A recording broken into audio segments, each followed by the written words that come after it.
Tuhan Yesus, Engkau sungguh manis. You are so beautiful. There is no one like you. Tidak ada yang seperti Engkau, Tuhan. Bahkan anak kecil pun Engkau pedulikan. Orang yang terlantar Engkau angkat sebagai anak. Tidak ada yang seperti Engkau, berhati semuliamu. Engkaulah satu-satunya di bumi dan di sorga, gunung batu kami yang teguh. Kami mengasihi-Mu, sebab Engkau terlebih dahulu mengasihi kami. Terima kasih. Ajari kami untuk melihat apa yang kami belum bisa lihat sebelumnya. Buka mata rohani kami ya Tuhan. Terima kasih Tuhan. Haleluya, dalam nama Yesus, amin. Sebelum Anda duduk peluk seseorang, katakan, Yesus ada di sini, Dia sangat mengasihimu. Praise the Lord, puji Tuhan. Kita beri tepuk tangan untuk Tuhan Yesus. Silakan duduk kembali. Shalom juga kepada GMS Favor Jakarta yang sekarang sedang menyaksikan live. Betul kan? Sekarang lagi menyaksikan live.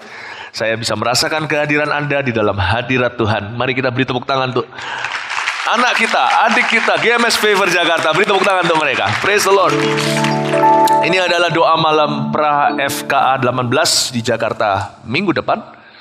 Dan hari-hari ini saya mau terlebih dahulu sharing dengan Anda apa yang saya rasakan di hati saya. Hari-hari ini saya gelisah. Tapi jangan salah sangka dulu.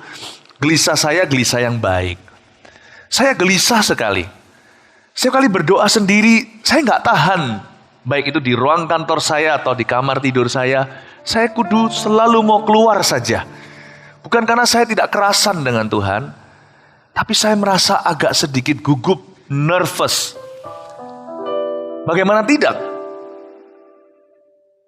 Dalam waktu berapa hari lagi saya akan ke Jakarta dan bersama-sama sebagai satu tim kita akan memimpin begitu banyak orang yang live hadir di sana maupun lewat live streaming nanti ke seluruh dunia. Kita bawa mereka, pimpin mereka, tuntun mereka masuk ke dalam hadirat Allah yang bukan di level pelataran. Yang bukan bicara soal pertobatan semata-mata, tapi yang masuk ke dalam ruang tahta sucinya. Ruang Maha Kudus bukan tempat sembarangan bisa masuk. Meskipun Yesus sudah datang membuka jalan bagi kita lewat tubuhnya, itulah tabir sesungguhnya.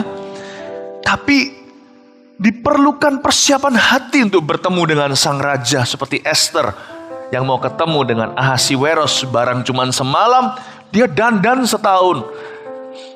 Awal mula saya tidak mengerti perasaan saya. Kenapa tiba-tiba saya gelisah? Agak sedikit rasa bersalah. Kok gak tahan berdoa sendirian? Awal-awal begitu pikiran saya. Tapi Roh Kudus hibur saya. Dia berkata kepada saya seperti ini. Gak usah khawatir Philip. Anak Allah pun waktu di Getsemani tidak berani. Bukan tidak berani kata yang salah. Mungkin dia tidak tahan untuk bisa berdoa sendiri. Dia bawa 3 muridnya yang paling dekat dengan dia. Petrus, Yohanes, dan Yakobus. Untuk maju satu lemparan batu jauhnya dari murid-murid yang lain yang sedang tertidur. Mereka diajak mendekat untuk menghampiri tahta Bapa sekalipun. Akhirnya ketiga murid tersebut tertidur pula. Iya ya.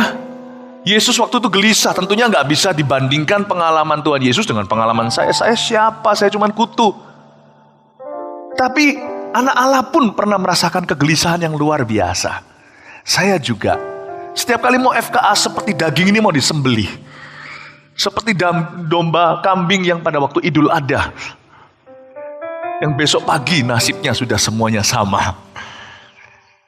Salah satu hal yang membuat saya juga merasa sama seperti disembelih adalah kalau anak-anak rohani saya mengadakan festivalnya. Seperti kemarin kuasa nama Yesus, kuasa kasihnya Pendeta Samuel Muji, Pendeta Mimi, lalu nanti suatu hari Pendeta Fuji, ya, yang di sana ada kata amin saya dengar itu ya di Jakarta saat ini juga.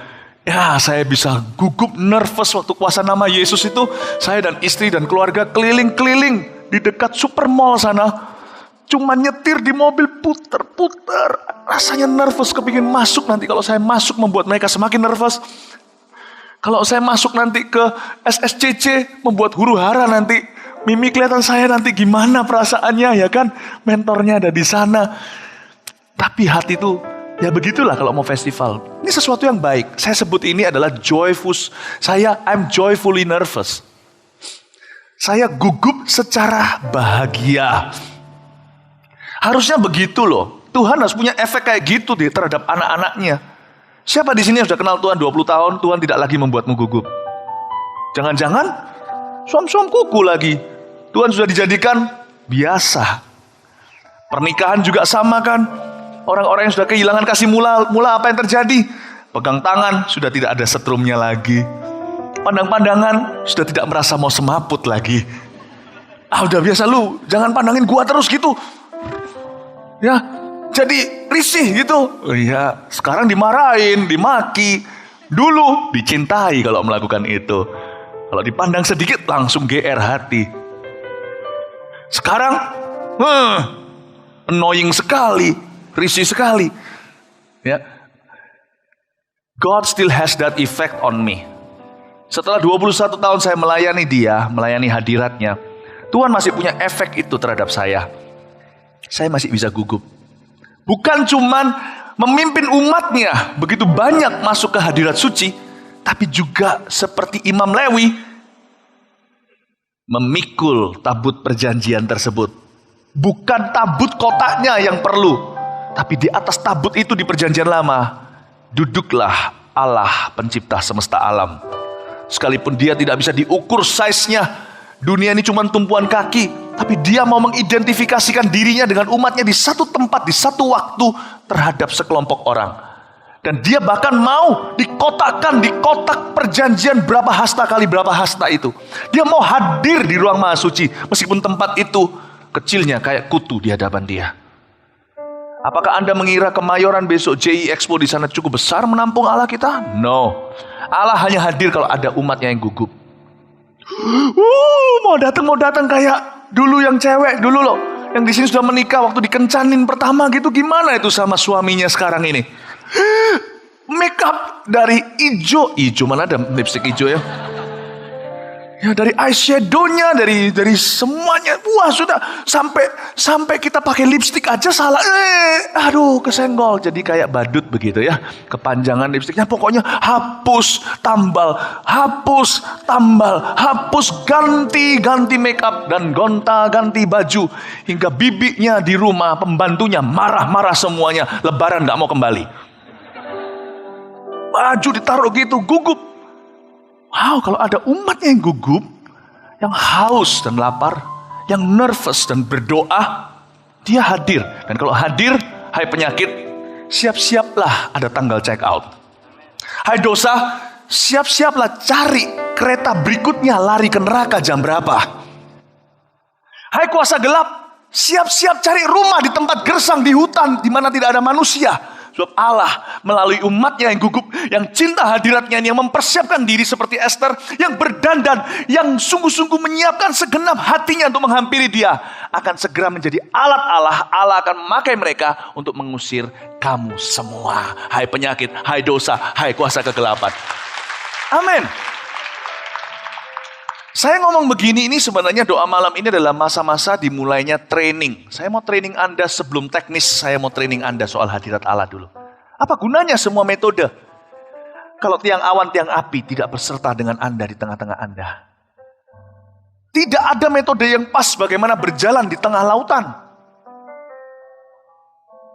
Tempat samudra yang banyak batu karangnya yang masih semuanya orisinil.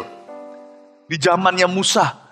Bagaimana dijalanin? Nanti hati-hati kalau ketemu karang yang warna hijau, jangan dipegang, itu racun apa segalanya. Nggak ada metode Musa, jalan saja. Jangan pernah menganggap FKA besok ini nomor 18, berarti kita sudah pengalaman 17 kali. Saya kasih angka supaya kita ingat setiap kali adalah kali pertama. Setelah 21 tahun, saya tetap nervous. Saya tetap grogi, bukan karena kurang persiapan. Banyak orang salah ngerti kalau saya menceritakan saya grogi, itu bukan karena saya kurang persiapan. Karena saya grogi karena saya takut. Tidak. Saya menunjukkan kelemahan saya untuk menunjukkan bahwa saya cuma mempelai biasa, mempelai wanita. Saya masih gugup untuk menerima kehadiran mempelai priaku. Saya ajak Anda punya hati haus dan lapar. Kalau enggak begitu, enggak ada gunanya semua metode yang ada. gimana mendoakan ini itu. Orang sakit gimana nengking setan. Tidak ada metode yang pas. Yang ada cuma hati yang pas. Hari-hari ini saya gelisah. Saya gelisah. Tadi dari kantor saya pulang, saya peluk anak-anak saya gelisah.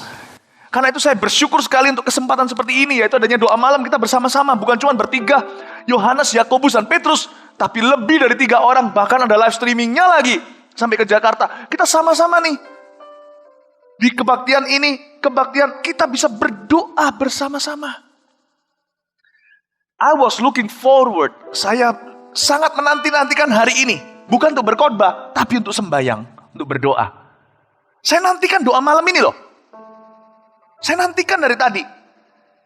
Karena membuat saya jadi kuat spiritnya untuk berdoa. Dalam kegelisahan, kenervesan saya. Dalam kemanusiaan saya. Saya tahu bahwa saya tidak sendiri. Ada orang lain yang sama-sama menghampiri tata Allah dengan sama hausnya. Dan mengharapkan mujizat untuk orang-orang lain. Dan orang-orang itu ada di doa malam ini. Dan ada di doa malam favor saat ini juga. Saya tahu Anda datang ke sini untuk berdoa untuk festival kuasa Allah. Katakan amin. Puji Tuhan. Ya kasih tepuk tangan dong untuk Tuhan Yesus. Saya mau bicara soal hadirat Allah sekarang. Mari kita buka sama-sama di Mazmur pasal 15 ayat yang ke-8. Mazmur 16 ayat 8. Oh haleluya.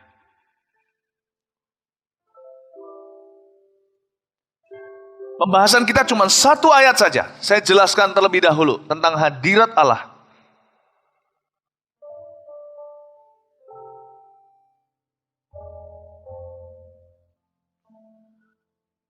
Karena memang hari-hari ini kita juga sedang di dalam pengajaran kitab Kisah Para Rasul di Kebaktian Pusat.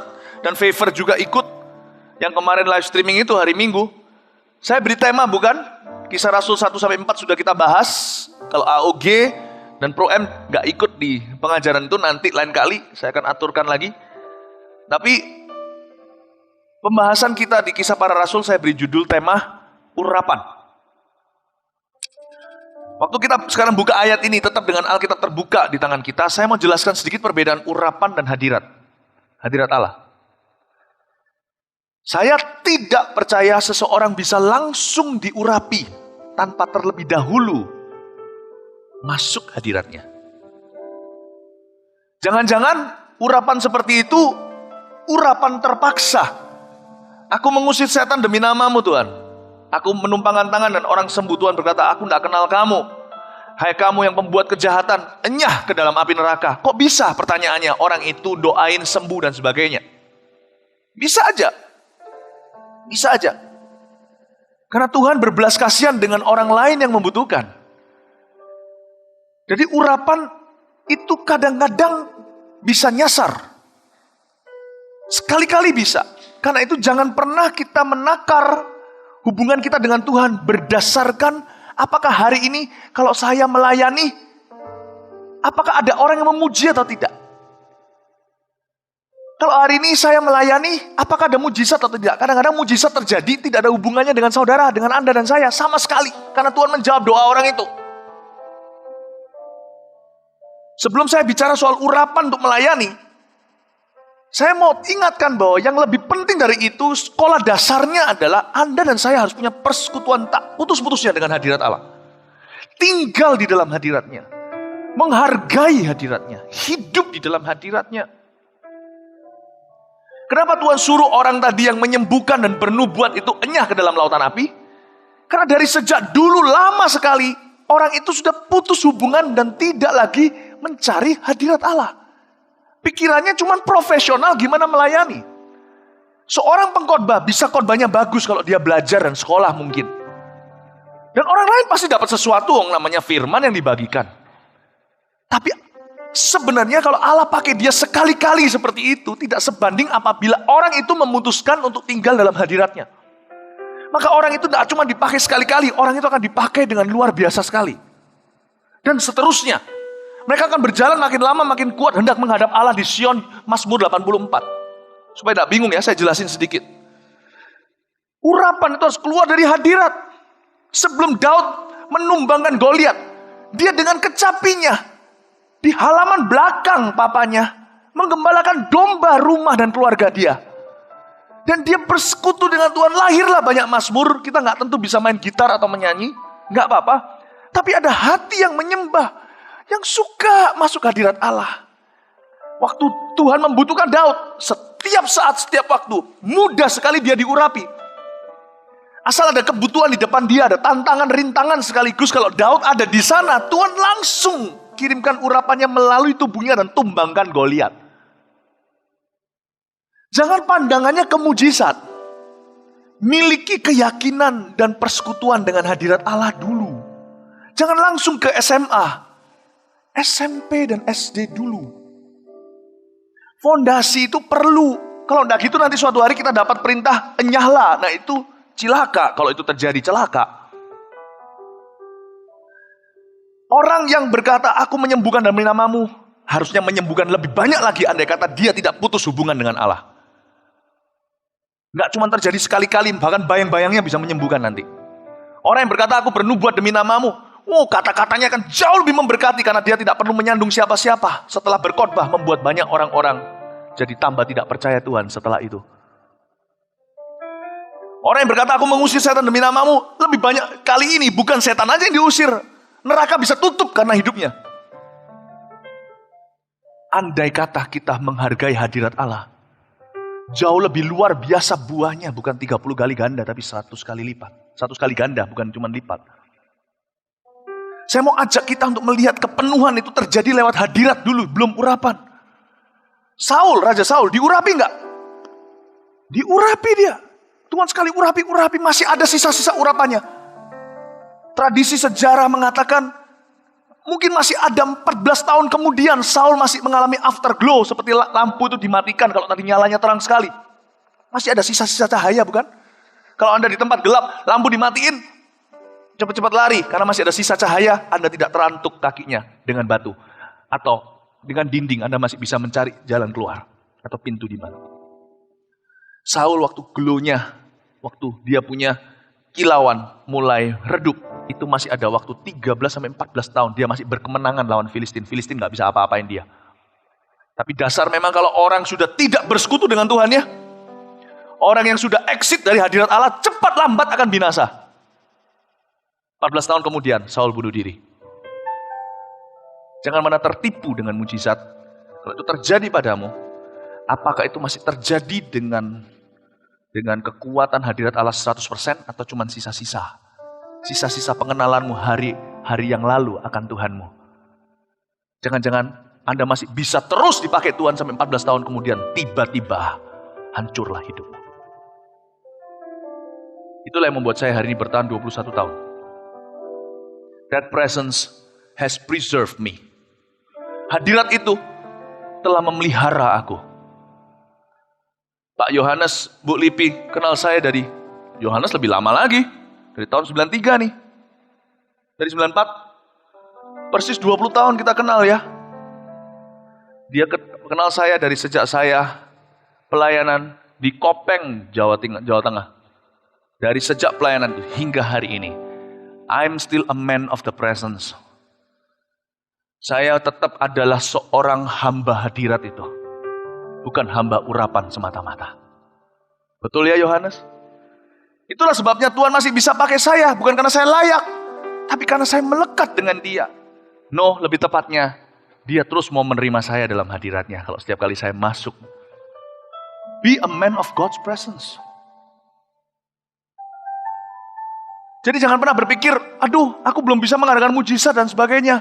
Aku kok cuma dipercayai menggembalakan domba empek-empek di belakang halaman papaku. Bapakku di sorga. Nggak apa-apa, aku cuma fas biasa. Mana ada fas biasa. Siapa saja yang menaruh dirinya dalam hadirat Allah, kapan saja bisa dipakai. Jangan heran ya, nanti tanggal 15, 16 tiba-tiba Anda pegang orang lumpuh, boom, langsung dia berjalan. Jangan heran.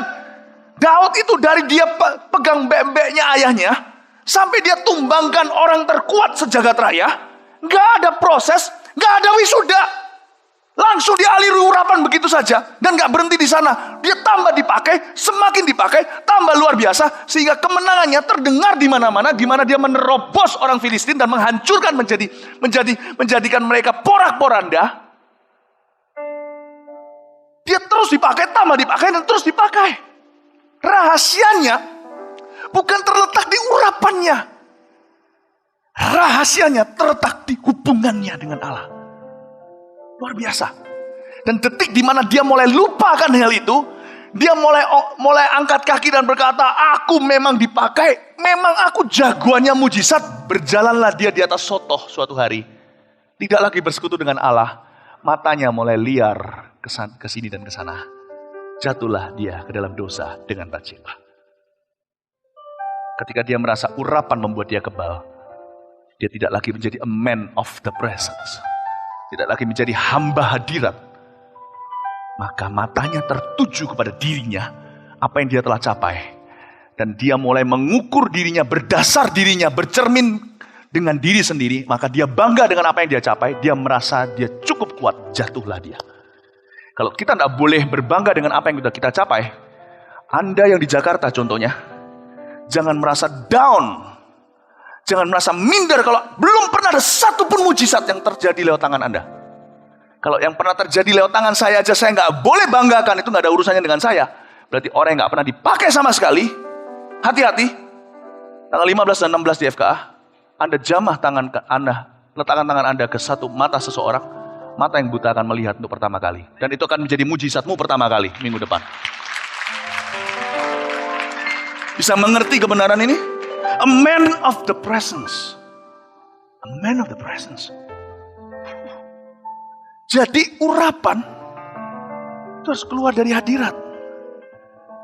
Kalau enggak, masih ada enggak? Kalau orang itu melakukan pelayanan dalam nama Yesus, masih ada, tapi hasilnya enggak seberapa, cuman sekali-kali. Enggak bertubi-tubi pemakaian Allah dalam hidupnya, atau bertambah-tambah. Enggak multiplikasi, cuman sekali-kali, kayak lotre saja. Dan itu pun kalau terjadi enggak ada hubungannya dengan dia, bukan karena dia. Karena Tuhan cinta kepada orang yang mencarinya. Itu yang disebut oleh Paulus kan. Banyak orang memberitakan Injil dengan maksud yang palsu. Tapi aku tetap bersuka cita. Di Filipi dia katakan, kenapa? Karena tetap gimana pun juga Injil diberitakan. Paulus yang sama mencatat di kitab Roma berkata seperti ini. Pasal 1 ayat 16, aku punya keyakinan kokoh akan Injil. Karena Injil itu kekuatan Allah untuk menyelamatkan. Lewat mulut domba, lewat mulut gembala, atau lewat mulut babi pun. Mutiara tetap mutiara, berlian tetap berlian, Injil tetap menyelamatkan. Jadi kalau sampai terjadi seseorang yang gak bersekutu dengan hadirat Allah, yang malas-malasan, seseorang yang tidak pernah sungguh-sungguh menghargai hadirat Allah, tidak mencari, tidak haus, tidak nervous, mulai asal-asalan. Kalau terjadi sesuatu, orang diselamatkan lewat mulutnya karena Injil yang dia beritakan dengan maksud palsu sekalipun. Kalau ada orang selamat, itu gak ada hubungan dengan orang si pemalas itu. Gak ada hubungan sama dia. Gak ada. Itu karena Tuhan mencintai orang yang mencari Injil itu, dan karena Tuhan setia dengan Injilnya sendiri. Tapi kalau orang tersebut, si pemalas tersebut jadi rajin, dia datang ke doa malam seperti ini, dia datang ke doa FKA, kita berdoa dengan sengaja. Mujizat gak boleh lotre, mujizat harus disengaja. Itulah sebabnya diadakan FKA. Itulah sebabnya kita juga gak bisa main dengan nasib. Ya nanti kita lihatlah, ke share-share, whatever will be. Kita lihatlah, gua lihat nantilah. Minggu depan waktu terjadi mujizat, ya fine, ya luar biasa kan. Kalau mujizat terjadi kan Tuhan gak perlu dibantu. Kalau Tuhan mau lakukan ya silahkan kan. Gak bisa gitu. Itulah sebabnya kita adain doa malam begini. Untuk pelatihan, untuk doa. Untuk ingatkan puasa. Karena kita gak mau jadi si pemalas itu. Yang sekali-kali dipakai. Dan secara lotre. Dan kalau dipakai, dia gak ada peran sama sekali. Itu cuma untung-untungan, no way. Kita mau jadi si rajin yang mencari hadirat itu, dan ketika kita ditemukan di tempat yang tepat, berhadapan dengan seseorang yang membutuhkan, kita bisa menjadi saluran, aliran, urapannya yang baru. Amin. Posisi kita ini pasif. Saya posisinya pasif juga selama ini dipakai Tuhan. Saya cuman berdasar ketaatan saja.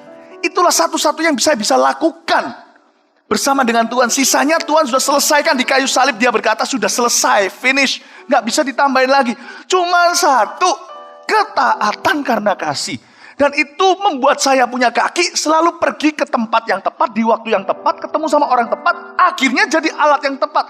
Taruhlah dirimu sebagai seorang hamba hadirat Allah, persis di tengah-tengah hadiratnya setiap waktu, maka ketika dia perlu, mudah sekali listriknya mengalir melaluimu. Saya minta ketika Anda berhadapan dengan area orang sakit, ketika Anda doakan, jangan Anda berpikir, aku belum pernah lakukan ini. That's a sinful thought. Itu adalah pikiran dosa. Karena kalau sampai ada yang sembuh, Anda bisa mengira bahwa karena Anda hebat, karena iman Anda. Petrus sendiri berkata, kenapa kalian melihat saya dan Yohanes seolah-olah kesalehan dan kekuatan kami yang membuat orang ini berjalan? No, iman dalam nama Yesus. Dia gak jelaskan lebih lanjut imannya dia atau iman si lumpuh. Pokoknya iman dalam nama Yesus gak masalah, yang penting Yesusnya itu subjeknya.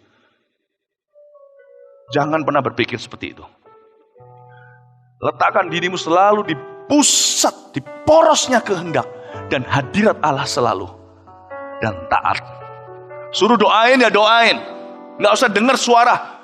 Kalau memang di tag Anda ditulis pendoa, doain. Kita gak perlu minta menteri perhubungan. Menteri lalu lintas datang beritahu sama kita ketika kita punya mobil berada di bawahnya lampu merah. Kalau ada hijau, jangan membuat kerusuhan di jalan raya, apalagi di Jakarta, tambah jadi macet total. Karena gara-gara ada satu orang menunggu konfirmasi telepon dari menteri lalu lintas. Kalau hijau itu berarti jalan. Kalau memang sudah kelihatan hijau, jalan bro. Kalau sudah ada tulisannya pendoa, you are at the center of God's will for a miracle for somebody. Anda berada di dalam pusat hadirat kehendak Allah untuk sebuah mujizat bagi orang lain. Yang persis depan Anda yang harus Anda layani. Jangan pilih-pilih. Suruh angkat kursi, angkatlah kursi. Tapi kalau Tuhan suruh Anda melakukan mujizat, lakukanlah. Tak ada bedanya mengangkat kursi dengan melakukan mujizat. Semua kita lakukan dalam namanya. Semua adalah kekuatannya. Untuk kita bisa angkat kursi. Nggak percaya, tanya orang stroke, bisa angkat kursi nggak? Dia memohon kekuatan dari Tuhan. Dia menunggu. Kalau Anda masih kuat, angkat kursi dengan kekuatan Tuhan. Doain orang supaya mujizat terjadi juga dengan kekuatan Roh Kudus. Amin, Bapak Ibu Saudara. Bisa mengerti ini, konsep ini? Be a man of the presence. Jadilah manusia hadirat Allah. Saya mau jelaskan pada Anda, jadi karena itu jangan pilih-pilih urapan. Diurapin untuk apa? Terserah Tuhan, pakai aku pokoknya. Resumeku nggak ada punya pengalaman di situ. Tuhan kalau cari sekretaris, dia nggak cari gelar maupun pengalamannya, dia cari hati. Interview dengan Tuhan itu paling gampang. Tidak ditanya, kamu pernah enggak akuntansi? Kamu pernah enggak jadi sekretaris di perusahaan mana berapa? Tuhan enggak. Kalau datang, Tuhan tidak ungkit-ungkit. Yakobus katakan masa lalunya. Ketika dia datang, Tuhan cuma tanya, kamu punya hati enggak untuk kupakai? Ya Tuhan, ini aku. Utuslah aku. Masuklah, Tuhan bilang. Masuklah, ambillah bagian di dalam pekerjaan Bapakku. Paling gampang interview dengan Tuhan. Makanya orang yang sok pinter nggak bisa dipakai Tuhan. Tuhan belum ngomong apa diguruin. Tapi Tuhan, aku bisa ini, bisa ini. Next. Anak kecil langsung masuk. Amin. Oke, saya jelaskan sekarang tentang hadirat Allah. Ayat 8. Mazmur 16 ayat 8. Aku, ingat ya, ini dari Daud ya, ini luar biasa. Aku senantiasa memandang kepada Tuhan, karena Ia berdiri di sebelah kananku, aku tidak goyah. Saya minta Anda perhatikan kata aku tidak goyah dulu, artinya aku nggak takut. Tidak goyah di situ artinya aku nggak takut disuruh apapun sama Tuhanku. Gua ini sedikit Jakartaan karena orang-orang sekarang kan Jakarta lagi, ini kan untuk mereka ya. Gua disuruh apapun melaku. Campur Surabaya nih. Ya, inilah perpaduan luar biasa. Gua disuruh apapun melaku. Aku disuruh apapun jalan. Aku tidak goyah itu artinya begitu. Terjadilah padaku sesuai kehendak-Mu. Saya minta setiap kita di sini hari ini di detox dari diri sendiri. Biarkan Tuhan mulai sekarang detik ini mempersiapkan sampai FKA. Dia berkuasa dalam diri setiap konselor dan setiap pelayannya. Let it happen. Berserah. Aku tidak goyah artinya aku disuruh apapun jalan aku nggak takut. Nah, Daud berkata disinilah kekuatannya. Aku senantiasa memandang kepada Tuhan, karena ia berdiri di sebelah kananku. Kekuatan Daud terletak pada memandang kepada Tuhannya.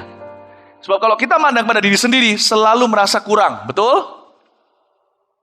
Kalau kita memandang pada diri sendiri, selalu tertipu.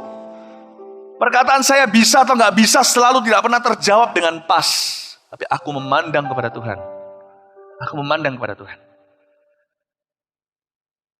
Karena ia berdiri di sebelah kananku. Oke, saya mau jelaskan pada Anda soal hadirat Tuhan. Katakan berdiri, Tuhan berdiri di sebelah kananku. Katakan sekali lagi, Tuhan berdiri di sebelah kananku. Kenapa sebelah kanan? Ayo. Gak masalah sebenarnya kanan atau kiri. Tapi si pemazmur dihinggapi Roh Kudus memberikan satu lokasi untuk Tuhan. Tujuannya bukan karena Tuhan dibatasi.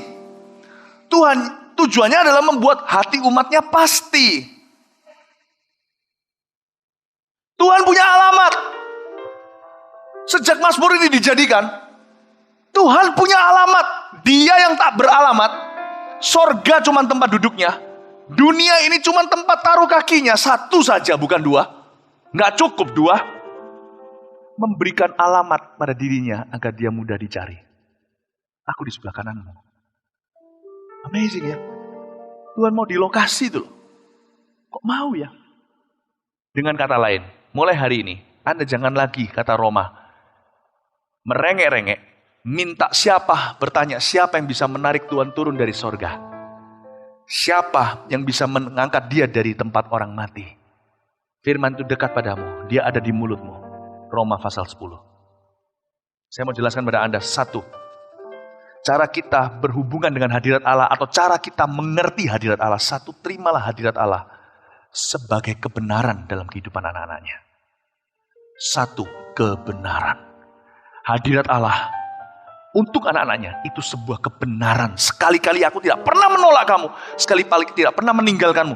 Gak peduli apapun yang kau rasakan hari ini. Aku merasa Tuhan sudah pergi dari hidupku. Gak peduli apa perasaanmu. Terimalah dulu hadirat Tuhan sebagai fakta. Fakta gak bisa berubah. 1 tambah 1 tetap 2. Apakah Anda masih merasa 1 tambah 1 itu cuma 1? Itu perasaanmu, faktanya 2. Hari ini Anda mata kemasukan debu. Semua serba abu-abu, tidak mengubah fakta bahwa yang namanya rumput tetap hijau atau hijau mangga. Tergantung dikasih air atau enggak. Gak ada rumput itu yang namanya ungu, itu Barney. Sekalipun Anda lihatnya abu-abu, kalau sampai itu terjadi, pergilah ke dokter mata. Ditetes dulu. Kalau enggak, mungkin diperiksain dengan lebih benar, lebih sungguh-sungguh. Kalau sampai rumput di mata Anda dan mataku abu-abu, bukan rumputnya yang salah, matanya yang salah. Kalau sampai di sini ada yang merasa Tuhan sudah tidak bersama dengan aku nggak merasa hadiratnya. Orang lain rebah jatuh, aku setrum pun nggak ngerasa. Mau ngerasa setrum? Udah, saya berhenti di sana. Kalau sampai kita nggak merasa, kita berkata, aku yakin seyakin-yakinnya Tuhan sudah lenyap dari hidupku. Kau yang salah, bukan Tuhan. Karena hadirat Allah itu kebenaran. Kebenaran nggak berubah-ubah. Langit dan bumi bisa berlalu, 1 iota kebenaran itu pun. Apalagi kebenaran soal hadiratnya di tata sucinya. Itu nggak bisa berubah, karena itu identitas Allah sendiri.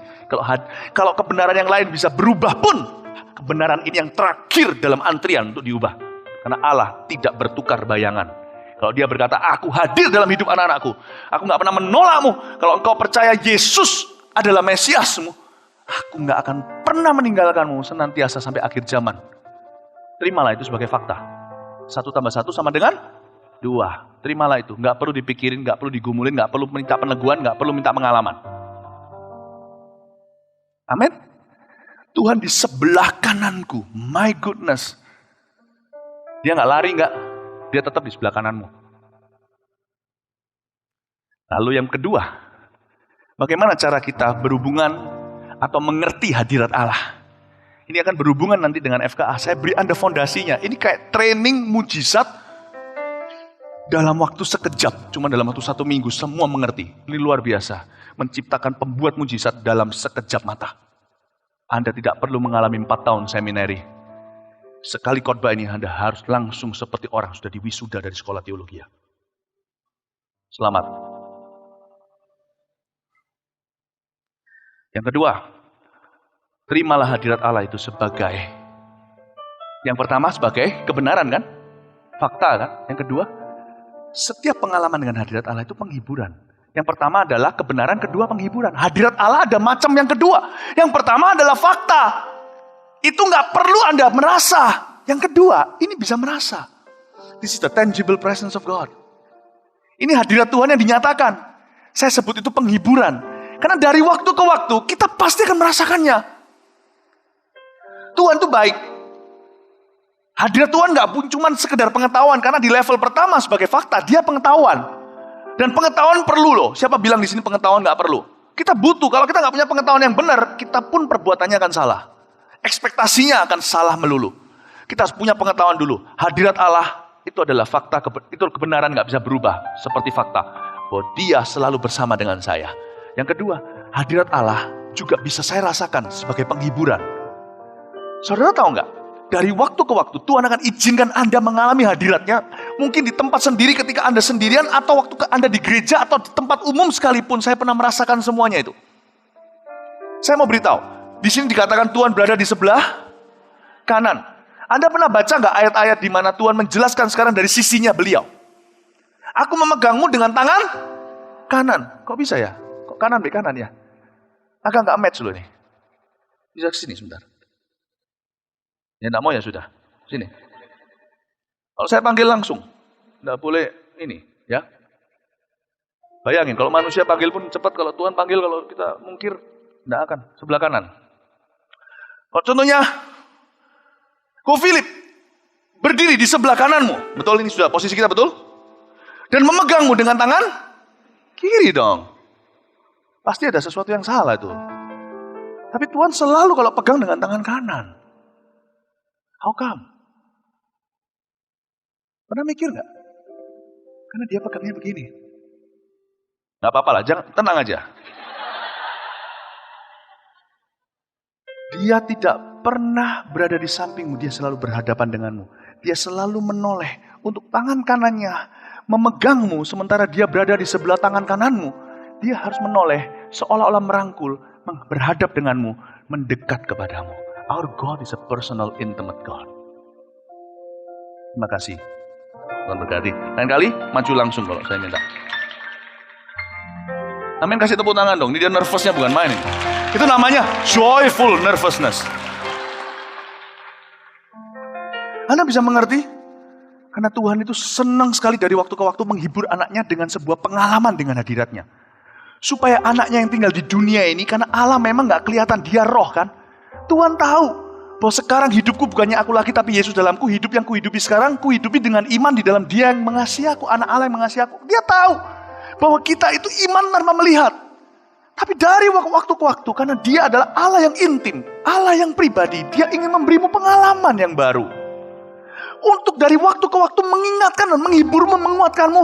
Meskipun pengetahuanmu sudah benar, dari waktu ke waktu Tuhan sirami pengetahuan itu dengan pengalaman, dengan harapan supaya engkau dihibur. Jadi jangan pernah ada orang yang menghakimimu di gereja dan berkata, kenapa kamu nangis tadi?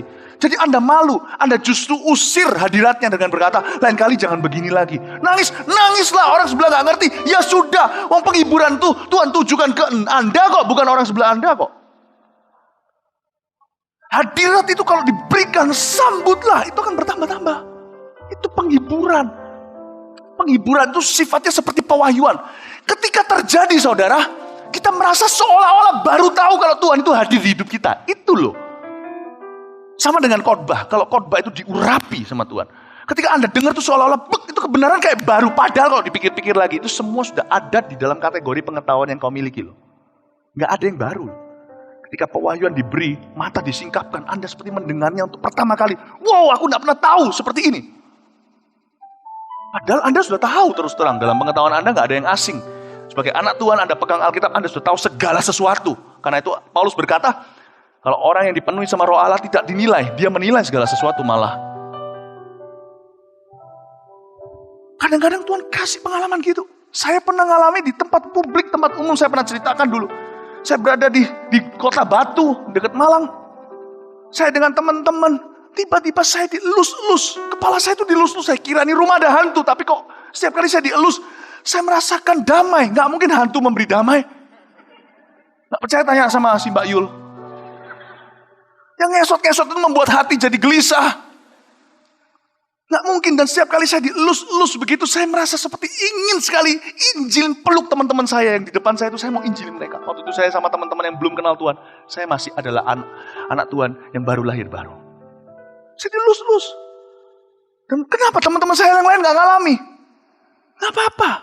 Tuhan sedang hibur anaknya Philip ini yang barusan ngalami kelepasan 40 hari di Vancouver, Kanada. Waktu itu saya baru berapa bulan kenal Tuhan. Tuhan mau ingatkan saya, aku masih ada di hidupmu sekalipun kamu sudah punya teologi yang benar. Aku selalu hadir, gak pernah menolakmu. Tapi sekarang ini, anggaplah sebagai kado. Kasih karunia, aku memberimu pengalaman ini. Untuk dari waktu ke waktu, aku muncul. Tara, aku masih di sini. Berapa mil kemudian dalam hidupku, berapa bulan kemudian, atau tahun, atau minggu. Dia akan, Tara, aku masih di sini. Tuhan mau kita selalu dekat dan intim dengan dia. Ada waktunya saya di gereja, saya nangis. Bukan cuma waktu saya bertobat. Saya nangis. Orang kanan kiri saya lihat, ngapain lu nangis? Padahal cuma pengumuman. Jangan jerit-jerit, jangan cari perhatian. Pengumuman, besok minggu depan kita akan ada. Wah! Gitu jangan. Kalau yang seperti itu, hamba Tuhannya seharusnya bijaksana. Berkata, tolong reda sedikit, masuklah ke kamar. Orang doa atau gimana. Saya enggak, tapi saya nangis. Teman saya tanya, ngapain? Rasakan hadirat Allah.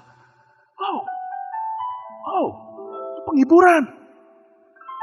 Allah memberikannya kepadamu. Nantikan itu di FKA. Bukankah FKA singkatan dari Festival Kuasa Allah? Bukan berarti kuasa Allah diperlombakan. Festival dari kata feast atau memberi perjamuan. Tuhan memberi perjamuan for free. Dunia boleh bagi-bagi sembako. Kenapa kita kalau mengadakan festival kok dikritik orang? Dunia bisa kasih kembali sembako. Tuhan kasih sesuatu yang lebih dari sembako. Tubuhnya. Roti hidup itu diberikan cuma-cuma. Wow, saya yakin besok berapa orang di JI Expo Kemayoran. Berapa ribu orang yang hadir, berapa ribu juga semuanya berjumpa dengan hadirat Allah secara pribadi. Masing-masing dapat kado tersendiri. FKA bukan cuma soal kesembuhan. Yang membuat saya nervous, kenapa? Kalau cuma mujizat gampang. FKA itu adalah pertemuan.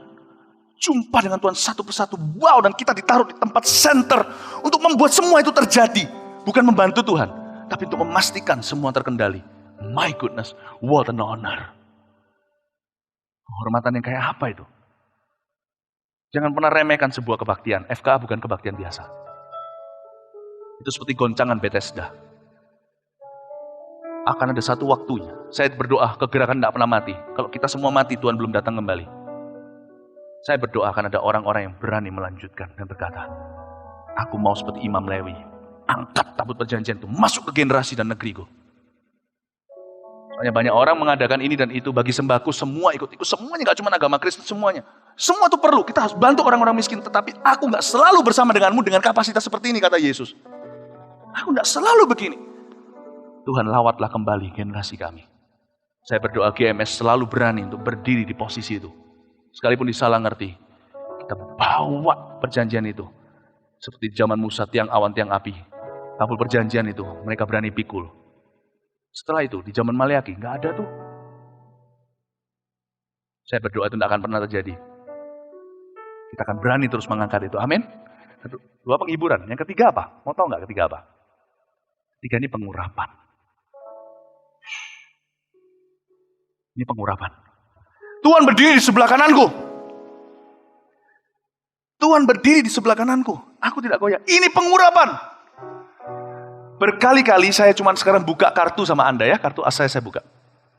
Waktu saya pelayanan, berkali-kali orang yang melewat, saya sendiri kadang-kadang gak menyadari ketika berpapasan dengan orang atau apa kayak.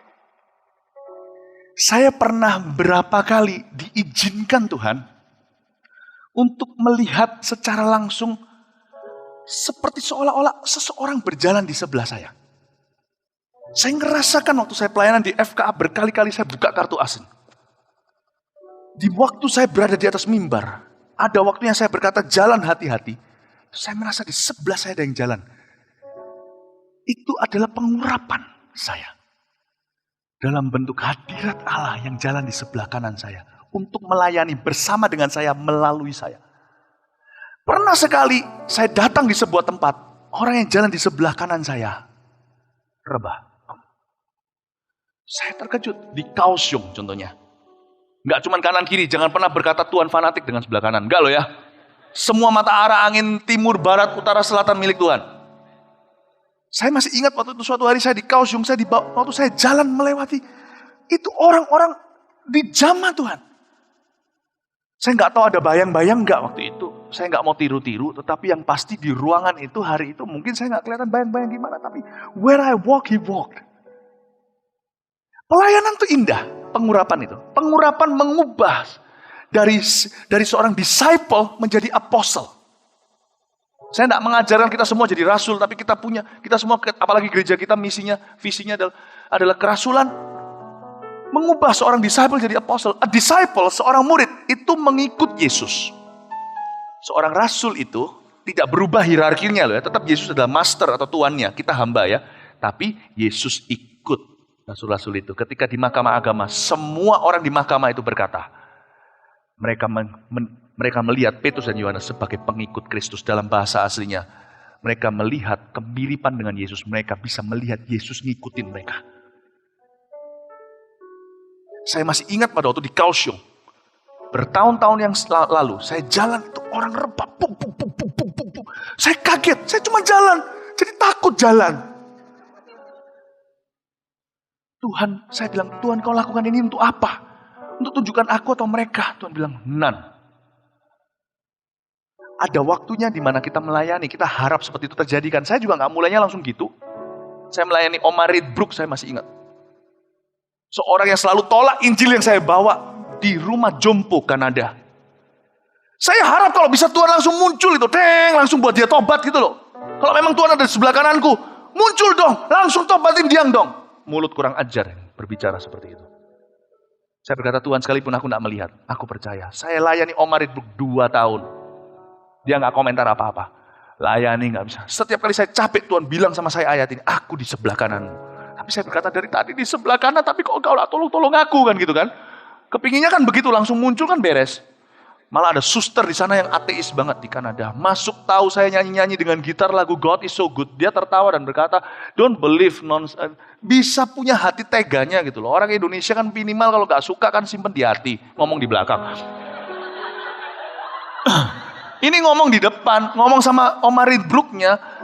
Dia berkata, Ellen Ridbrook. Dia berkata, don't believe such a nonsense. Malah diberitahu kita, saya kepinginnya langsung saya lihatin dia. Saya tunggu, dia jangan-jangan dia rebah kayak Anania Safira. Karena Tuhan barusan aja sebelum dia masuk ngomong sama saya, aku berdiri sebelah kananmu. Tekun Philip, 2 tahun, tekun 2 tahun. 2 tahun itu saya suruh tekun. Enggak rebah, enggak apa, malah tertawa pergi. Dan Omar Ridbrook-nya berkata, Philip, go home. Katanya Tuhan di sebelah kananku. Sebelum beliau meninggal, beliau cerita. Setiap kali saya pelayanan, dia melihat satu orang. Orang tua itu kan kayak anak kecil. Ternyata nggak seperti orang muda. Orang muda kan banyak kehidupan di dalam tubuhnya. Bersyukurlah kalau masih muda. Barusan aja kerasa sesuatu. Langsung keluar rumah, kos-kosan semua tahu. Tahu gak ya? Aku tadi berdoa. Pertama kali dalam hidupku. Mulai kerasa geringgingan di sini. Langsung jadi pengalaman supranatural di seluruh kos-kosan. Semua orang berkata, wow. Omar Ridbrook tuh. 2-4 tahun tuh. Ternyata setiap kali saya melayani, dia melihat ada Yesus di sebelah kanan saya tersenyum dan liatin dia. Nggak ngomong sama saya sampai mau mati. Capek kali kalau mau ngomong harus keluarin dulu gigi palsunya. Kan pakai gigi palsu. Kelihatannya cuek-cuek begitu. Ternyata selama itu Tuhan setia sama saya. Omar itu dapat vision. Lihat Yesus di sebelah saya, katanya. Dia berkata, aku lihat Yesus. Dia lihat satu orang tampan sekali. Manis sekali. Beliau menjelaskan, he is very sweet. He's always, dia tunjuk di sebelahmu situ. Setiap kali nyanyi-nyanyi, ikut tepuk tangan seperti ini. Ngajari saya tepuk tangan. Makanya saya tepuk tangan begini. Sampai susternya masuk, baru saya usir kamu. Paham maksud saya? When God is on your side, He's your strength. Karena itu kalau doain orang sakit, jangan lihat kondisinya. Itu kanker perutnya udah besar. No. Lengkapi dirimu dengan pedang firman Allah. Ingat, memorize the scriptures. Ingat, ada baiknya menghafal ayat-ayat itu sebelum FKA. Ketika Anda doakan dia, Anda percaya Tuhan ada di sebelah kananmu. Jangan berdoanya berseru-seru kayak dia di sorga. Dengar gak? Tuhan, dengar gak? Gak. Tolong. Jangan. Kalau doa, pastikan Anda ngomong sama Tuhan itu seperti seolah-olah memang demikian. Tanya Omar Ritbrook, gak usah lah. Tanya, lihat firman sendiri tertulis, itu fakta. Dia di sebelah kananmu. Kalau doa, berdoalah dengan keyakinan dia dengar. Dan kalau Anda keras suaranya, keraskan pada waktu Anda tengking penyakit itu. Karena yang kopok bukan Tuhan Yesus, tapi iblis yang kopok. Mengerti maksud saya? Kenapa kalau saya doakan Tuhan Yesus, terima kasih untuk kesembuhan itu. Tuhan, terima kasih. Oh Tuhan. Makanya Petrus kan berkata, emas perak tidak aku punya, tidak aku miliki, apa yang kupunya kuberikan padamu. Berjalanlah, gak ngotot. Tuhan, terima kasih Tuhan Yesus. Aku yakin berdoa sungguh-sungguh. Kalau Anda perlu merem-merem lah, kalau enggak ya enggak apa-apa. Tapi Anda yakin Tuhan ada di sebelah kananmu tadi. Mazmur 16 ayat 8 sudah memberitahukan kepada Anda kan. Kalau Tuhan ada di sebelah kanan Anda, berdoa. Tapi doanya jangan aneh loh ya. Orang yang di depan sini Anda terus ngomongin Tuhan. Sebelah kanan, nanti orang kira Anda ketenger atau apa. Kan orang gak ngerti, salah tidur atau apa. Suruh ke singsai, malah celaka. Nah gini, Anda gak usah fanatik di kanan atau kiri. Tapi yang pasti ketika Anda berdoa, rasakan. Sekalipun Anda tidak merasa, percayalah sebagai fakta. Tuhan di dekat Anda, mendengarkan Anda. Setiap doa dalam nama Yesus didengarkan. Anda gak usah ngotot. Doa dengan iman aja, sebesar biji sesawi. Jadi kalau saya doa itu gitu, Tuhan Yesus terima kasih, bla bla bla dan sebagainya. Tuhan. Dan dalam nama Yesus semua kaget. Nah, kalau saya sudah mulai keras gitu, Anda harus tahu, saya mulai bicara bukan pada Yesus. Saya mulai bicara pada si tuli yang tua itu. Si naga tua yang tuli itu. Itu iblis. Setiap kali saya keraskan suara saya, kadang-kadang yang tuli benar-benar mendengar. Saya pernah doain orang di Bandung. Saya doain Tuhan Yesus. Tuhan kamu sama saya. Tepuk saya, Roh Kudus beritahu. Gak usah ngotot. Percaya saja. Only believe. Only believe. All things are possible. Only believe. Apa Indonesia gimana ya? Only believe. Only believe. All things are possible. Only believe. Ku percaya, semuanya bisa ku percaya, segala sesuatu mungkin pokoknya, ku percaya. Saya mulai berdoa, Roh Kudus bilang sama saya, only believe. Langsung saya tiba-tiba setelah saya berkata, yes I believe, langsung tiba-tiba muncul di hati saya suatu amarah kali ini sama iblis. Marah, karena dalam nama Yesus. Saya senang sekali waktu doa ditegur sama orangnya. Aduh keras dia bilang. Ini orang tuli ya. Dia bilang, kenapa? Keras dia bilang, teman itu saudaranya bilang itu keras. Akhirnya si tuli berkata terlalu keras. Untuk pertama kali dia dengar. Lalu saya tes dengan alfabet tentunya. ABC dan sebagainya. Saya tes dengan ini, tes dengan itu. Itu FKA pertama saya tanpa FKA. Di sebuah tempat terpencil di Bandung. Satu orang terima Yesus. Setelah itu keluarga papa saya, cicinya terima Yesus. Andrew tahu kan cerita itu? Itu ponakan saya di sebelah sana. Tahu, yang saya maksudkan adalah tantenya yang terima Tuhan. Om-omnya yang terima Tuhan. Saudara-saudara saya hari itu. Pertama kali yang breakthrough di keluarga dari papa saya. Dan karena mujizat tuli di Bandung itu yang sembuh. Ketika saya keluar suara keras, setan ngerti. Roh tuli itu ternyata tuli beneran. Kalau kita kerasin, dia lari. Karena itu kalau tengking setan jangan, justru kalau sama Tuhan ngotot. Tuhan, ayo Tuhan sembuhkan. Tuhan, masa Tuhan gak mau sembuhkan. Malah kasih keluhan-keluhan segala seolah-olah Tuhan itu keberatan. Tapi kalau sama setan, pergi ya. Yang kasar sama setan. Sama kanker yang kasar. Tapi sama pasien yang lembut. Sama Tuhan yang hormat. Selamat datang dalam urapan. Anda sudah diurapi tanpa Anda sadari. Mari kita semua bangkit berdiri. Haleluya. Anda belajar sesuatu? Satu sebagai kebenaran, kedua sebagai penghiburan, pengalaman pribadi, ketiga sebagai pengurapan. Anda sudah siap untuk di FKA. Yang di Jakarta juga katakan, amin. Puji Tuhan. Kasih tepuk tangan untuk Tuhan Yesus. Jam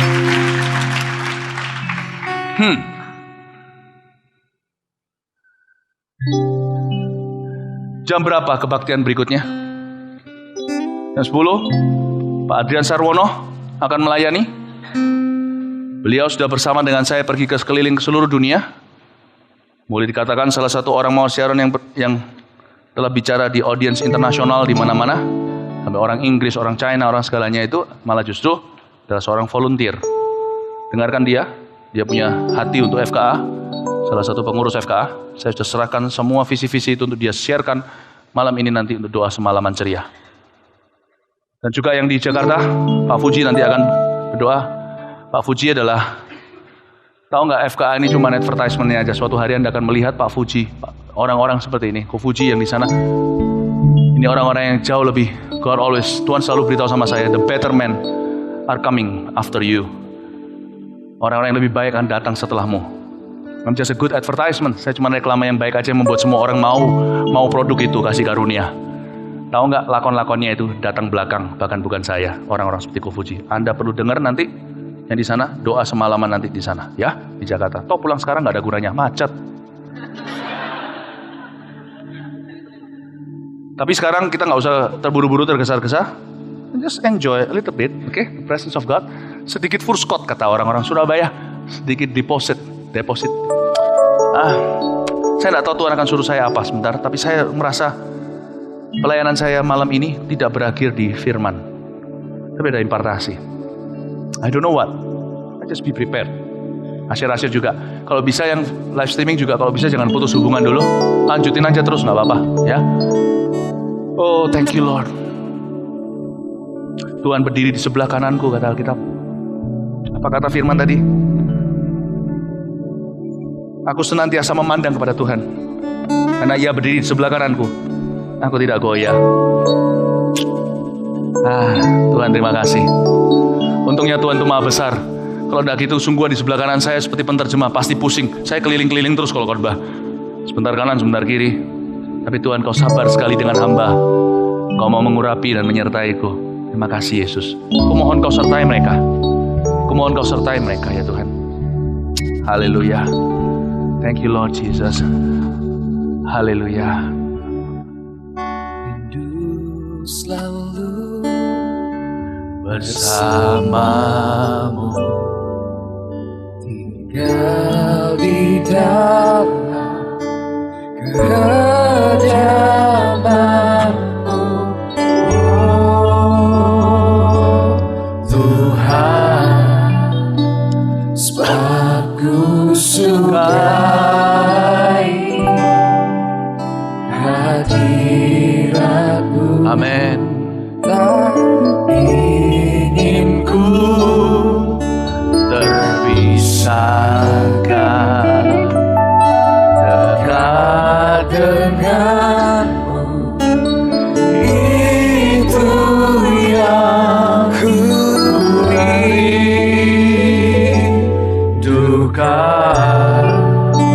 Sebab ku dapati kedamaian,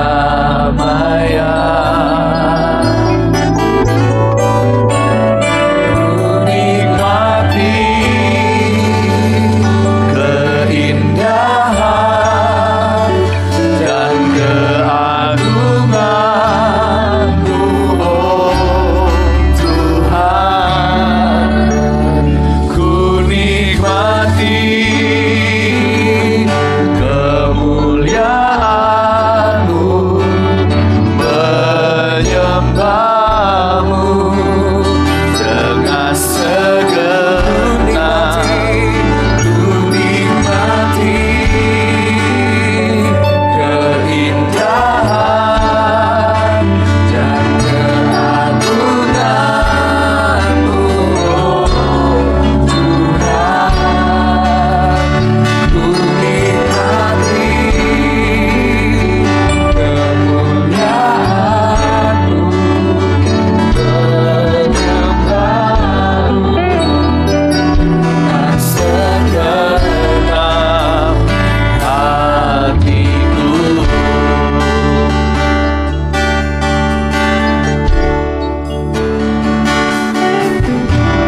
nyanyikan lagu itu, hadiratmu, hadiratmu, hadiratmu.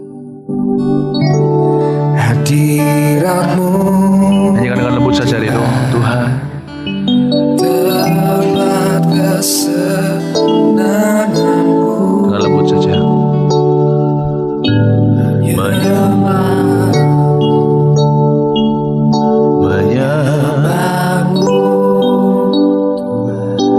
Jangan tergesa pulang. Saya tahu Tuhan mau menunjukkan sesuatu, saya belum tahu apa.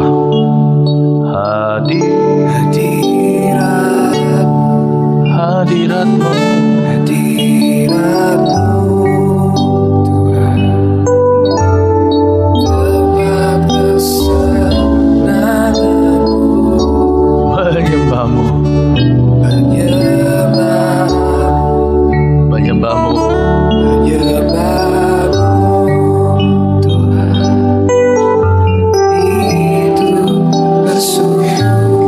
Nyanyikan dengan lembut, singer mundur. Mundur. Singer mundur, mundur, mundur, mundur, mundur. Saya rasa ada sesuatu yang mulai keluar, ada tenaga. Kalau bisa dengan hormat saya minta yang singernya aja, sepatunya jangan dicopot, jangan dipakai. Menyembahmu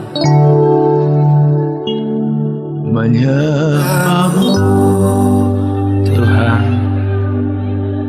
itu kesukaan.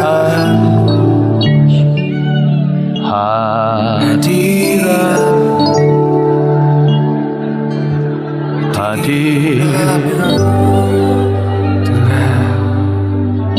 di tempat kesenanganku. menyembahmu, menyembahmu Tuhan, Itu kesukaan. usahakan jemaat juga berdoa dengan tenang. Saya minta 10 orang pendoa utama untuk FKA maju di sebelah sana saya, datang ke sini. Satu-satu. Asyur, bantu saya. Kamu? Saya akan melatih kalian semuanya apa itu hadirat Allah. Maju sedikit. Stop di sana. Ingat ini pendoa, ketika kita sungguh-sungguh berada di poros hadirat Allah, apa yang kau salurkan akan tersalurkan.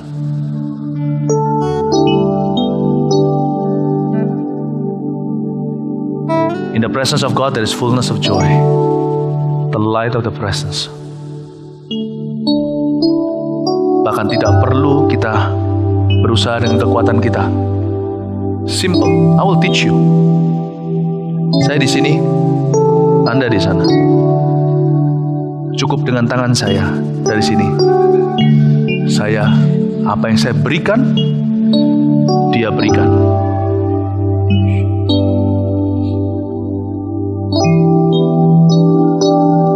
I will teach you how to partner with the Holy Spirit. Maju satu lagi sini.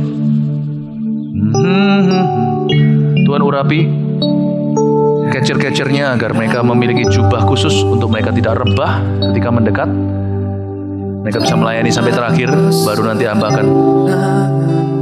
hamba akan layani mereka. Aku minta secara khusus mereka diberi kekuatan untuk berdiri seperti saya berdiri, melayani sampai akhir. Receive. Itu kesukaan. Ujian, sini, maju.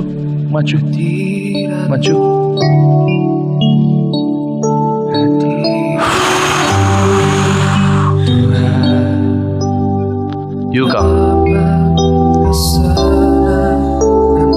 Buka mata. Datang dekat.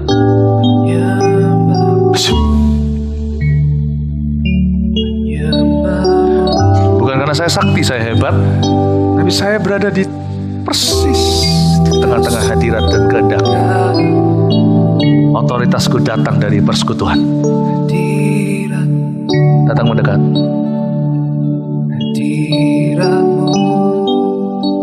mulai. Maju sini. tempat Come. kesenanganku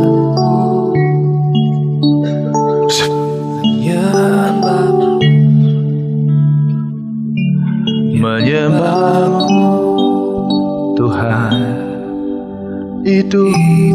Tunggu. Mungkin Anda kira saya hebat.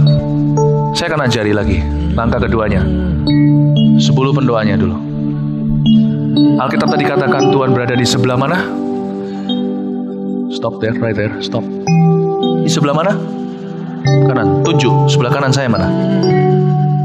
Tunjuk, sebelah kanan saya, sebelah kiri Anda. Sini ya, sini ya. Oke, saya akan minta sama Tuhan melakukan sesuatu yang belum pernah dilakukan di Mawar Sharon. Kedengarannya seperti seolah-olah saya suruh Tuhan. Enggak. Saya lakukan ini juga dengan damai sejahtera. Saya tahu Anda perlu belajar what the presence is. Saya dipakai Tuhan tadi karena Tuhan memilih untuk memakai saya. Sama dengan Tuhan memilih untuk memakai Anda. Tuhan memilih untuk memanifestasikan hadiratnya lewat kita. Bukan karena dia harus. Sebenarnya Tuhan itu lebih suka kerja sendiri. Karena nggak ada interupsi. Kita ini terlalu banyak kedagingannya. Tapi Tuhan pilih kita tuh nggak tahu kenapa. Memang Tuhan sayang kan. Saya mau ajari pada konselor nanti yang mendoain orang sakit. Contohnya di FKA atau di mana. Tuhan kalau kerja sendiri, beres, kelar. Kelar. Cuman Tuhan pilih kita. Karena dia sayang. Dia mau kita ambil bagian. Tapi kali ini Tuhan Yesus, aku minta kepadamu. Anakmu Philip minta. Aku tidak mau jauh dari engkau. Tapi izinkan kali ini aku menarik langkah mundur dari engkau. Dan bolehkah, maukah engkau bekerja sendiri, tanpa daging, tanpa kemah, tanpa manusia, persis di lokasi di sebelah kananku ini. Dan aku akan minta setiap orang ini untuk datang mendekat kepadamu. Aku mundur total. Selama ini selalu kemitraan, dan Tuhan memang maunya begitu. Tapi kali ini aja saya harus mendidik gerejamu. Lewat tayangan live streaming, jangan diputusin. Aku harus mendidik gerejamu bahwa hadirat itu nyata. Kayak yang kau ajarkan padaku dalam hal pelayanan kepada Omar Brook. Kau ajarkan bahwa aku perlu mata iman untuk melihat itu. Tapi kadang-kadang hadirat itu nyata dan tangible dan real. Aku minta Tuhan, kau mau kerja persis di sebelah lokasi ini. Aku akan mundur. Dan aku akan minta umatmu datang mendekat kepadamu. Engkau yang jamah, tanpa hempasan tanganku, tanpa penumpangan tanganku, tanpa kontak dengan fisikku, supaya mereka tahu aku cuman kemah. Engkaulah, sekalipun kau gak kelihatan, engkaulah substance-nya, wujudnya sesungguhnya. Maukah engkau Tuhan meneruskan dari sini sendiri?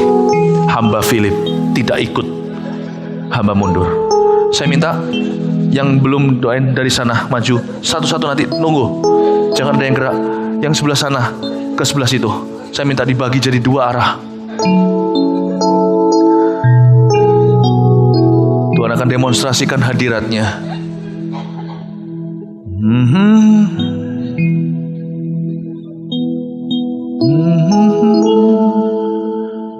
Teruskan ya Tuhan. Hamba turun. Nanti hamba naik lagi karena hamba bangga bekerja sama denganmu. Kau dari sebelah kananku bukan? Tak persis di sebelah kanan sini lokasi. Bukan memenjarakanmu, tapi mengagumkan hadiratmu supaya mereka belajar. Apa yang ku ketahui, mereka akan kenal. Yesus, aku mengasihimu, ampuni aku. Maafkan aku apa yang kulakukan. Aku tidak pernah meninggalkanmu di tengah-tengah pelayanan seperti ini. Tapi kali ini aku harus turun. Kau harus lakukan sendiri. Engkau tidak takut, memang maunya begitu, lebih cepat kelar. Tapi untuk mengajarkan pada jemaatmu, hadirat itu real. Saya minta nanti waktu saya turun, satu-satu dari sebelah sana dan sebelah sini, lihat saya di sebelah sini, mendekat ke sini. Tuhan akan berdiri persis di sebelah kanan saya. Saya akan turun ke bawah. Kalian maju ke Tuhan sendiri, tanpa saya. Maju, pelan-pelan. Maju, pelan-pelan. Pelan-pelan, jangan cepat-cepat.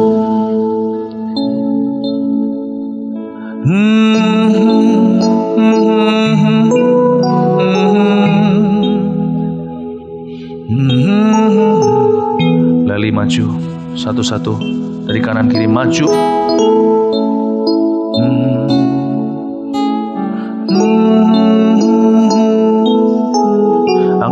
kepalamu saudara semua.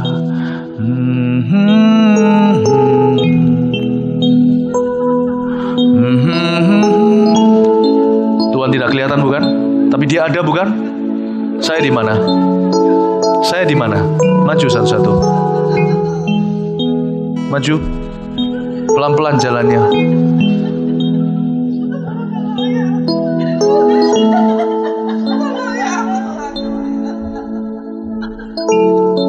Hari ini aku ceraikan FKA dari diriku. FKA milikmu, bukan milikku. Kau bisa pakai Philip, Mimi, siapa saja. Paulus, Tuhan bisa pakai siapa saja. Tuhan tidak perlu siapa-siapa. Satu-satu maju. Come on. Maju hampiri Tuhan satu-satu. Satu-satu maju. Satu-satu maju.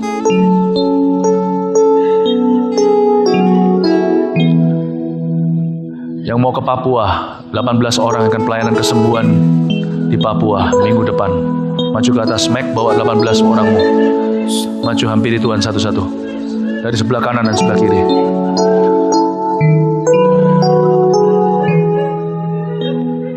Jalan pelan-pelan. Menyembahmu, menyembahmu Tuhan, itu kesukaan. Jalan pelan-pelan. Hadiratmu. Satu-satu maju. Persis sebelah kanan saya tadi. Yesus berdiri di situ. Tempat kesenanganku, menyembahmu, menyembahmu Tuhan. Itu demikianlah Tuhan hadir ketika engkau berdosa dan masturbasi umat Tuhan. Dia ada di sebelah kananmu, persis melihatmu sekalipun kau tidak merasakannya. Hari ini kau melihat demonstrasi hadirat itu bukan? Saya ada di mana? Saya ada bersama dengan Anda. Yesus ada di mana? Hadiratnya dinyatakan di depan panggung itu. Ya, bukan karena hembasan tangan saya, bukan. Bukan karena hempasan tangan saya, bukan. Maju pelan-pelan. Dia ada di sana, persis sekalipun saya tidak melihat. Dia ada di sebelah kanan saya tadi. Tuhan, itu kesukaanku, hadiratmu, hadiratmu Tuhan, tempat kesukaanku, menyembahmu, menyembahmu. Maju deketi, jangan cuma sampai di belakang. Maju deketin Tuhanmu. Tuhan ada di sana. Tuhan ada di mana-mana, tapi Dia nyatakan hadiratnya di Betel, di situ, persis di tempat Yakub meletakkan kepalanya di atas batu, di situ. Hadiratmu. Bayang-bayang saya tidak di sana, jadi bukan bayang-bayang saya menyembuhkan siapa-siapa. Jakarta dengar, hari ini aku memberimu pelatihan. Apa yang kau tidak pernah lihat sebelumnya. Menyembahmu. Deketin Bapak, persis di sebelah situ, titik itu tadi, itu sebelah kanan saya. Kalau Tuhan mengecilkan dirinya sampai ke ukuran manusia, Dia ada di sana. Jalan terus. Hadiratmu, hadiratmu. Jalan terus sekuatmu, jalan terus. Tempat kesenanganmu, menyembahmu, menyembahmu Tuhan, itu kesukaanku, hadiratmu, hadiratmu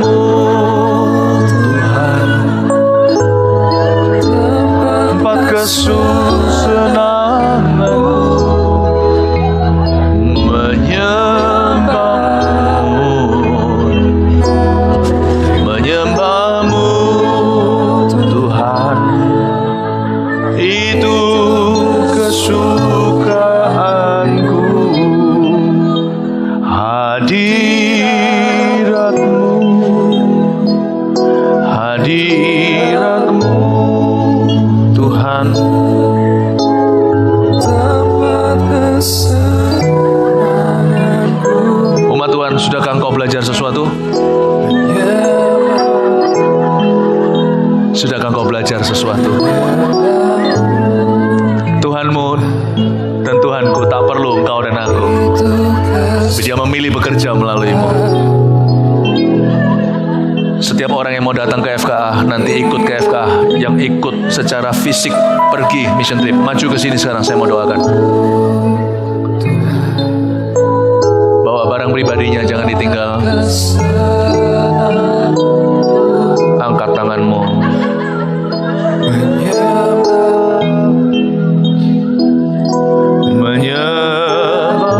Yang di Jakarta juga maju di depan.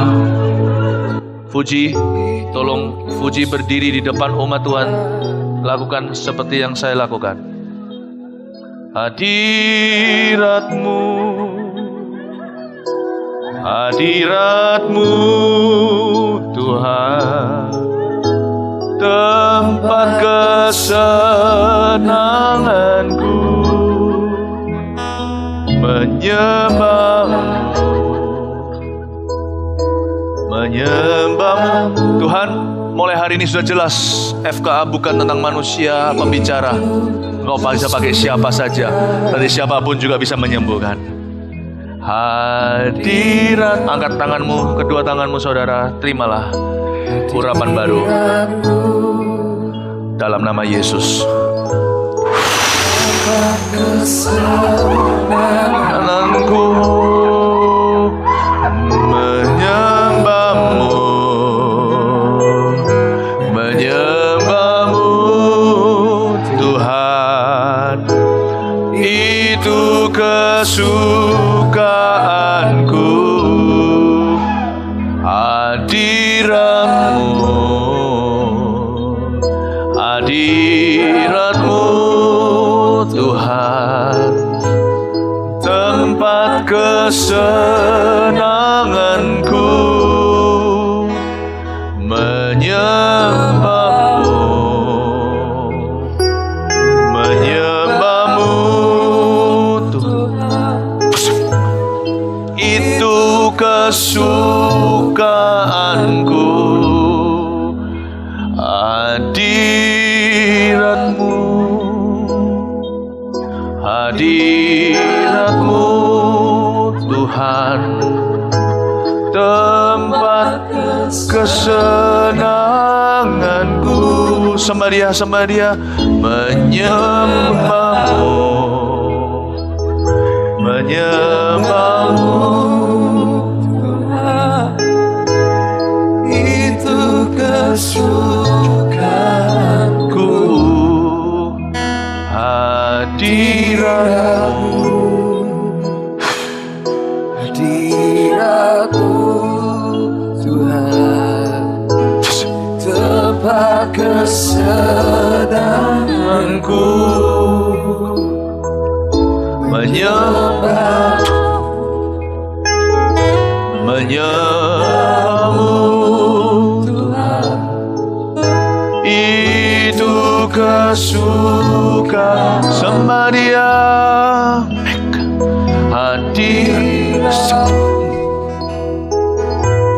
Hadirat-Mu Tuhan, tempat kesenanganku,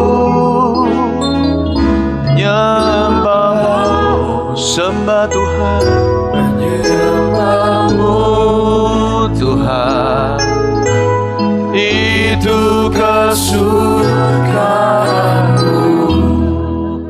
Oh mulianya. Mari kita semua angkat tangan kita. Oh mulianya hadirat-Mu Tuhan.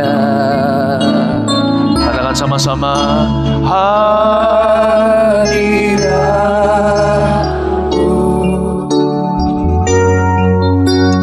kami main-Mu,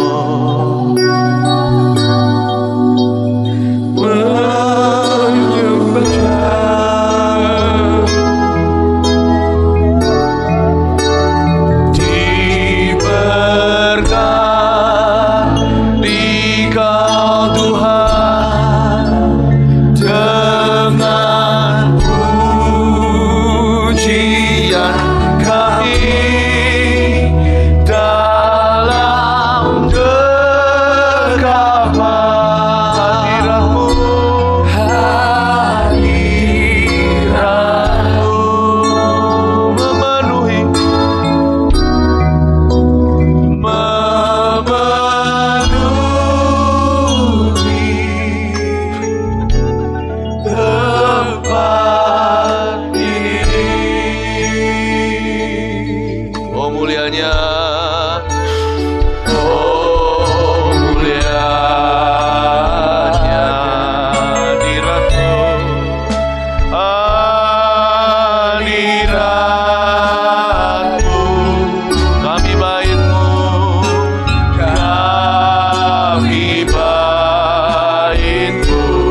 Saya minta Pak Adrian maju ke depan. Saya mau tumpang tangan secara khusus untuk membawa umat Tuhan dalam doa syafaat untuk Festival Kuasa Allah. Stand. Dan juga Pak Fuji di sana, angkat tangan di Jakarta sekarang, angkat tangan di tempat. Saya akan berdoa buat Anda berdua yang akan melanjutkan dalam doa syafaat untuk umat. Pelatihan sudah selesai, waktunya praktekkan lewat doa. Urana tuku hananiana tiuha mashine hanaya dutuni marati kuha. Ubiara bayu shuhu vini miri birayani. Imura batakara ramata kamara lama ya ramata kamaya rama. Urama kapara lama. Bawa umat Tuhan dalam syafaat sebentar nanti malam. Pada waktu doa, perkara-perkara ilahi terjadi. Bukan cuma di sini, sampai di Kemayoran nanti minggu depan. Terimalah urapan di dalam nama Yesus Kristus. Pak Fuji, terimalah urapan di dalam nama Tuhan Yesus Kristus memenuhimu. Haleluya, haleluya, diberkati kau Tuhan. Katakan, yeay, haleluya. Kita tepuk tangan seperti ini. Berkati kau Tuhan. Dengan pujian kami.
Biarkan urapan ini tidak terputus sampai Festival Kuasa Allah pun selesai, tidak henti.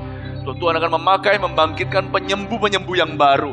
Tuhan akan membangkitkan revivalist, apostle, rasul-rasul yang tidak ada nama maupun tidak terkenal wajahnya. Namun Tuhan akan memakai mereka layaknya Rasul Petrus, Yohanes, Yakobus dan para murid-murid Yesus di zaman dahulu. Tuhan kembalikan lagi pengurapan itu. Hidup kembali di zaman kami untuk membawa kemuliaan Allah. Pulanglah membawa berkat, dan bagi orang yang tinggal diberkati 2 kali lipat, double daripada sekedar menerima berkat.